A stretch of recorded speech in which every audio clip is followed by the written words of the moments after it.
It's my feel-good breakfast show.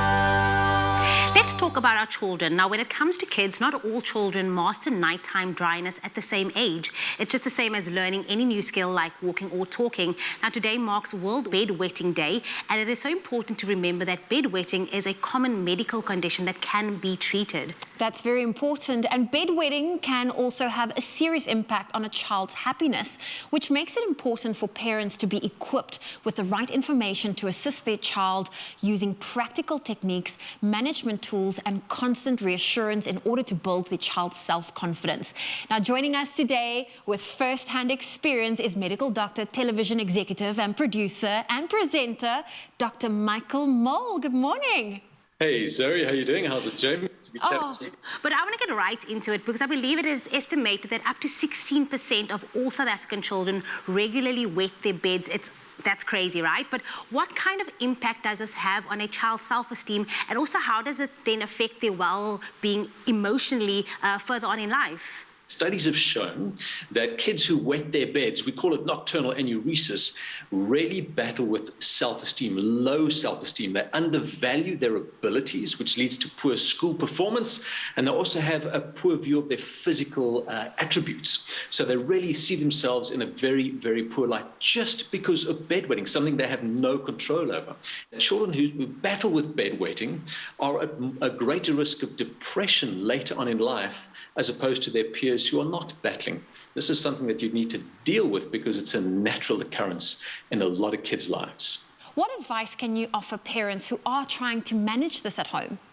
Well, Zoe, I'd say first, make sure it is bedwetting. And the reason I say that is we define bedwetting as a child over the age of 5. That's when we expect a child to have nighttime bladder control. For a bedwetting child, 5 years older or more, and at least twice a week. Any child younger than that, any less frequent, and it's not a bedwetting issue. So first establish that. I would avoid excessive fluids. I mean, that makes sense. Most parents get that. I would also encourage more water drinking during the day so you can increase the size of their bladder, but at least 2 hours before bedtime, no fluids. I'd avoid any caffeinated drinks, things like hot chocolate, obviously coffee we're not going to give to our kids, certain soft drinks, there's caffeine in that. Avoid that because that just prolongs the process or, increases their risk of wetting their bed. And then obviously just before you go to bed, kind of going to the loo. So that's what you do. What you don't do, and this is probably the most important message I'd love to get out on World Bedwetting Day, is do not ever punish your kids for wetting their beds. It is not their fault. The punishment increases your children's risk of developing depression and increases the season of bedwetting. So again, another double whammy and a reason never ever to punish your kids. Now, doctor, as common as it is, when is bedwetting a cause for concern, and when then is it required that parents seek medical help?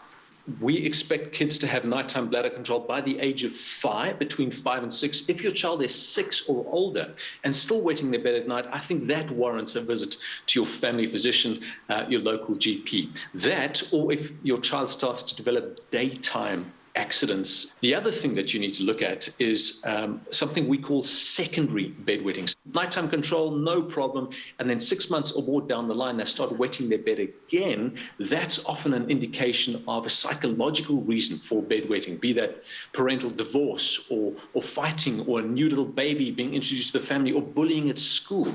It could also be indicative of something like early onset diabetes. So any secondary bedwetting, that would be a reason to go see your doctor. Now, Dr. Michael Mole, what options are currently available to parents when it comes to managing their little one's bedwetting? 3 ways, essentially. So there's medication. There's medication that tells your kidneys to stop producing so much urine. There's medication that tells your bladder just to relax and calm down a little bit. So you can try that. That works in about 2/3 of cases and generally works immediately, which is kind of cool. But it's not a cure. It's a management technique.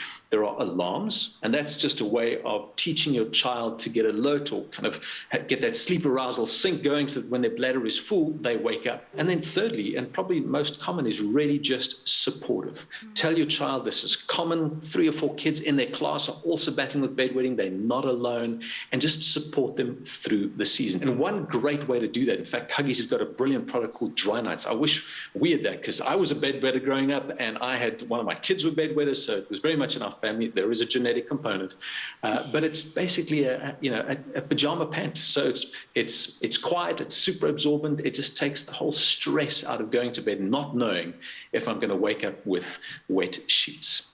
Well, Dr. And Michael never Moore, punish the kids. Never punish them. Never, Yes, ever. Never. Get that in the game. Never, ever, ever. Never, ever, ever. always so good to connect with you. Thank you so much for your time this morning. Well, thanks for highlighting and spotlighting bedwetting, Jamie and Zoe. Really do appreciate that. It's a very important topic. Thank you, Dr. Michael Moll. And that's why we are celebrating, in fact, we are commemorating Bedwetting Day. It is important to remember that bedwetting, it is a common condition in children, and it can even be experienced by some teens and adults. Now listen up, one lucky viewer stands a chance to win a DRYNITES hamper to the value of 1,600 Rand. Just reply to the competition post on the Expresso Facebook or Twitter page and tell us why you would love to win this hamper. And don't forget to include that hashtag DRYNITES in your answer. The competition closes on Wednesday, the 26th of May at midday, and those T's and C's can be found on our website, expressoshow.com.